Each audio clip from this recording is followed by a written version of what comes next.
Aku tengoklah video Ashraf Amin kan pasal data center dekat Johor ni kan. Orang Johor ni memang tak ada suara korang. You guys have 40 data center to be built in your state alone. Dikata rakyat Johor dah start mula untuk bersuara sebab data center ni akan habiskan air. Dan Singapura pun dah tolak industri ni. Dan Johor pula je tempat buang masalah ni lah. Tapi bila aku tengok balik wijah dia kan, aku rasa ada satu benda penting yang dia tak cerita lah. Dia cerita tentang risiko, tapi dia tak cerita apa sebenarnya yang sedang dibuat di Johor untuk menguruskan risiko itu. Pertama sekali aku nak cakap awal, air rakyat mesti jadi keutamaan. Kalau ada mana-mana industri yang mengancam bekalan air rakyat, memang wajib dikawal. Tak kira kilang, data center atau apa sahaja. Tapi masalahnya bila kita dengar naratif yang dibawa ni, seolah-olah semua data center di Johor ni datang sedut air paip rakyat. Kemudian balik untung berbilion ringgit lah tanpa bagi apa-apa pendapatan kepada negeri. Tapi hakikatnya tak begitu lah. Contohnya aku bagilah kan, bridge data center dekat Ulu Tiram. Mereka sedang bangunkan water reclamation plant yang pertama di Malaysia yang diintegrasikan dengan fasiliti data center. Mereka ambil treated effluent daripada fasiliti air Randuke,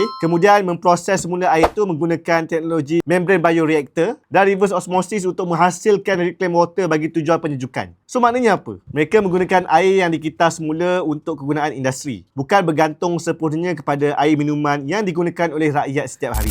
Kemudian kita tengok pula Dewan di Kempas Tech Park. Syarikat ini bekerjasama dengan Johor Special Water dan BMTech untuk bangunkan sistem rawatan air di Sungai Tebrau. Mereka merawat air mentah daripada sungai untuk digunakan dalam operasi data center. So maknanya mereka juga bergerak ke arah sumber air alternatif dan bukannya hanya bergantung kepada bekalan air terawat rakyat. Malah projek ini sebahagian daripada inisiatif Johor River for Life yang memberi fokus kepada pemeliharaan sungai dan juga kelestarian sumber air jangka masa panjang. Zidata di Gelang Patah pula telah menyatakan bahawa sistem penjukan server mereka akan menggunakan recycled water melalui pusat pemprosesan air khusus. Mereka juga menerima Green Data Center Recycled Water Certification berkaitan penggunaan air dan tenaga yang lebih lestari. Jadi bila ada orang kata semua data center di Johor ni hanya datang untuk merampas air rakyat, fakta yang ada menunjukkan semakin banyak operator sedang beralih kepada reclaimed water, recycled water, raw water treatment dan pelbagai sumber air alternatif. Kemudian ramai pula yang kata data center ni tak bagi manfaat kepada rakyat sebab dia tak ramai. Aduh, aku rasa hujah tu terlalu sempit lah. Sebab bila orang nampak data center ni, orang nampak bangunan server. Tapi mereka tak nampak keseluruhan ekosistem yang terbina di belakang dia.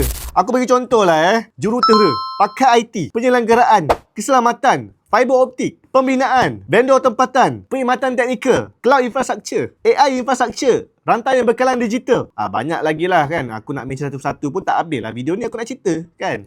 Semua ni sebenarnya mewujudkan pekerjaan berkemahiran tinggi yang selama ini banyak tertumpu di negara-negara maju. Bridge Data Center sahaja menganggarkan lebih 200 pekerjaan berkemahiran diwujudkan melalui pembangunan kampus mereka. Dan satu lagi perkara yang aku nak sentuh ialah naratif bahawa Singapura tak mahu data center tu lalu Johor jadi mangsa. Naratif tu sedap lah didengar tapi tidak lengkap. Ya, Singapura pernah mengenakan moratorium tapi selepas tu mereka membuka semula kelulusan dengan syarat yang lebih ketat. Maksudnya Singapura bukan menolak industri data center ni. Mereka menguruskan pertumbuhan industri tu. Dan Johor sedang melakukan perkara yang sama. Sebab itulah kita melihat penggunaan reclaimed water, rainwater harvesting, condensate recovery, smart water metering dan teknologi rawatan air yang lebih moden. Dewan sendiri menandatangani perjanjian solar 500 million watt bagi menyokong operasi mereka. Ini menunjukkan isu yang dibincangkan bukan sekadar pelaburan semata-mata, tetapi bagaimana pelaburan tu dibuat secara lebih lestari.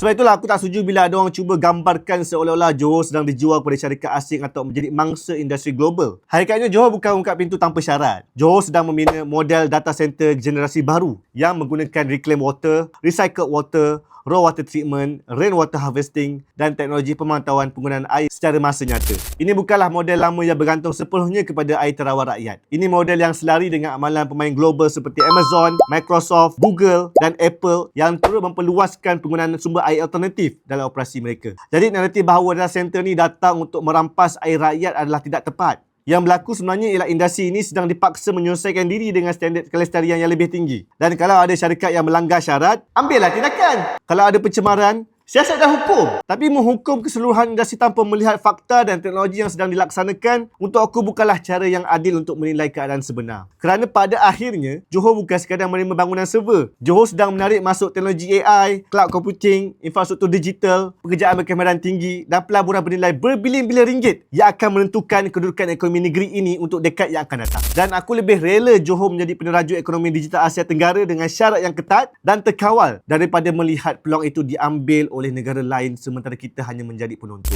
Aku setuju satu benda, air rakyat jangan sesekali dikompromi. Tetapi aku tak setuju bila fakta dipotong separuh sehingga rakyat percaya data center hanya membawa masalah tanpa manfaat. Sebab pembangunan yang baik bukan memilih antara ekonomi ataupun alam sekitar. Pembangunan yang baik ialah apabila ekonomi berkembang, pelaburan masuk, pekerjaan diwujudkan dan sumber rakyat terus dilindungi. Dan itulah yang sedang cuba dibina di Johor hari ini.